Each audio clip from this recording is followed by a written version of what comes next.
Hello, ladies and gentlemen. It is I, the Copperal, bringing you a review on the Nerf Clearshot. Or, does this go by a different name? I forget. But yeah. And I have my sidekick here, Odin. So let's get on to the review. This is going to be a quick little video.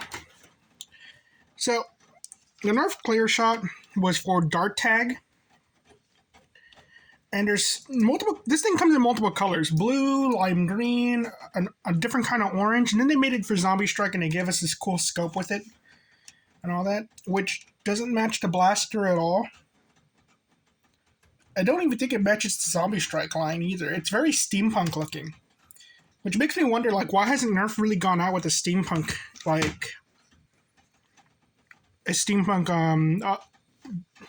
series of Nerf guns similar to the Zombie Strike?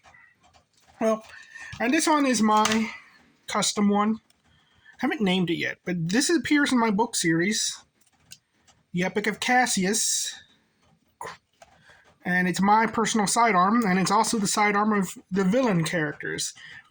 They bought it in bulk order, okay? It's not like I'm a villain or anything. It's just they got a deal out of it, so they bought it. That's the lore why they use this. But it's that very World War I kind of look to it, where you just got those clip pistols and all that, and it's like, oh yeah, it's the brand new thing. Let's give them to everybody. So let's take a look at the FPS. I measured both of them because because this one is modded slightly. I put Teflon tape and re-greased it. So unmodded, it only got 34.4, but modded, it got 43.2. And this one's interesting because it is an older blaster. There's no new spring in it either, but it's a newer blaster, so it has that subpar performance. It's just even the because again, I think Dark Tag came out before Elite, I believe.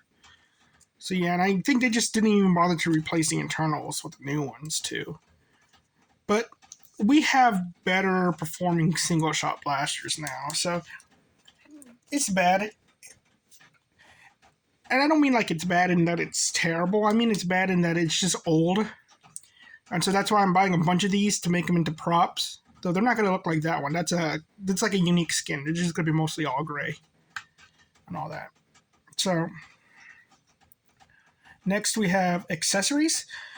And that's where it gets weird, because this one you could get in both orange and blue, and you get the cool scope. The other ones didn't come with anything. And a lot of times you never find the scope. I found the scope separate from the blaster and all that. So I'm like, I'm going to say okay, because half the time you're not going to find it, and half the time you are. Sling attachment point, nothing. This thing is supposed to be in a holster, but because of this design, with that piece to hold the darts, it doesn't go in any holsters. So you got to mod it for that purpose. And I'm like, no. Comfort? Actually, it's a pretty nice grip to it. Very nice. And everything. And it also just, I say good. Just a nice, lightweight. Without the scope kind of makes it a little heavier. It's not noticeable at all, to be honest, but I do kind of, I feel the ergonomics with the scope kind of feel weird, but I'm going to stay good. It's really good. Looks. Just look at this thing. This thing looks like a Star Wars blaster and all that. It's pretty cool and all and everything. You just painted it all black, which I might do. I might just paint them all black too. I mean, that's a probable thing, or at least one of them. If I get like enough, I might paint one all black.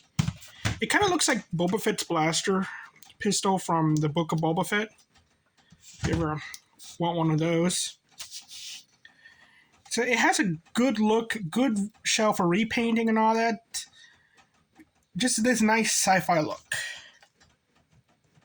Profile. It looks like an air pistol. That actually bothers me. That it kind of does look like. I showed it to my stepdad. He thought it was an air pistol. So if you paint it all black, you could get in trouble. It's very. Yeah, I'm gonna say it's bad for profile. Tactical points. It has that one on the top. It does what it's supposed to do, and all that. But it's okay. And like that's the point. It's for you to have the scope on it and everything. You can put a flashlight on it. It doesn't impede the performance and all that. It's perfectly fine. Rockets. You can't use rockets with it. Can't use Mega with it unless you mod it. But why would you?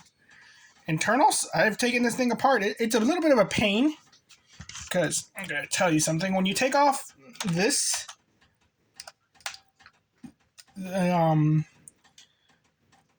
There's like a thing inside that's screwed in. Kept forgetting that. Also, this screw's tiny. I accidentally put in the wrong screw and damaged this one a little bit. Sort of see it. So yeah, be careful with that. It's a bunch of little weird parts. Don't forget there's a little screw right there too. There's a bunch of like hidden screws, but internals are pretty good. Modability. I've seen these things like they've brassed these things out. Like this, you fully mod this thing. New spring, brass up the internal barrel and all that stuff. Cut off the little extra thing, or even keep it because some people like alternate darts. It's pretty good. Practicality. It's a single shot blaster. It's like, would you rather have this thing fully modded out and decked out as your sidearm, or would you just rather have a hammer shot that either fire that has the mod of having multiple more having more darts, or having the mod to fire mega darts, having its moddable, also third party and in party holster, being hammer action, or this thing. And in a single dart war, I still think that this one is not the best because you still have those Roblox blasters. You still have the heck, you even have the Star Wars blasters that are like one shots as well. The Mega Dart blaster. What else is there? I don't remember. A single dart war. And you even have the Ion Fire, which I still think is underrated. And that blaster you could put together. But I want to say this is like, again, fully modded out, just single spring or war. This one isn't bad, actually. Far more comfortable than the Roblox blaster. So, for a single blaster war, yes, this is actually a pretty practical dart thing. It holds multiples. It holds up to 5 darts, one in the thing, and you can also put the dart holder on it. So yeah, it's pretty practical for just that purpose. Anything else, it's not. So I'm going to say it's... And you know what? I'm going to say that's okay. Because, again, it's a half and half. It's a give and take. The price, well, this one I got for $3.99. Another one I got for, like... Was it $3.99? Another one I got for, like, $2. They fluctuate. You buy them online, they're too expensive. But you find these all the time, thrifting for like a few bucks. Anything $5 is the most you should pay for this. Because I think it's like, yeah, this is solid $5. And with the scope, it's like, oh, okay, yeah, I paid the scope. I bought the scope separately for $250. So I was like, okay, you could go a little higher if you got the scope with it. So, or just put it on a better blaster. There's nothing wrong with that. You're still buying it. But yeah, so usually the price is pretty good for what you're getting. For $3, yeah. So let's see the results. 1, 2, 3, 4, 5. 2, 3, 4, 5. Ooh. So we got a tie. For the good and the bad. Interesting. And again, it's like when I say the good, it's like the good is very situational. Single is only for like single dart games and for cosplay. But if you're going to be like serious Nerfer and all that, don't buy it. It's not good enough for that. Not that. So, what would this be? This would be your secondary sidearm. And would you? And I'm gonna put it under novelty. I do. That's always my catch. That's always my like in between. A lot of times, especially with blasters, I personally like because again, you look at this thing. Look how cool this is. What you could do with it. It's like, yeah, it's pretty great. And I've seen Captain Xavier mod this thing, and it's pretty great. And all that, but again, you could mod a hammer shot. It's far more practical and all that. So, really, you getting this just for the work of it. If you aren't doing that, then it's not really worth the buy. Unless you buy like 10 of these for like $1. Like you just go to the Goodwill outlet and there's a bunch of them and you just shove your cart full of these things. Oh God, I would love that. Please God, let that happen to me. Let me buy like 20 of these for $5, please. Okay, where was I? Yeah, you just do that. So, a blaster I personally like, but it's like, you obviously see the reasons why. So thank you all very much. You all have a nice day. Bye-bye.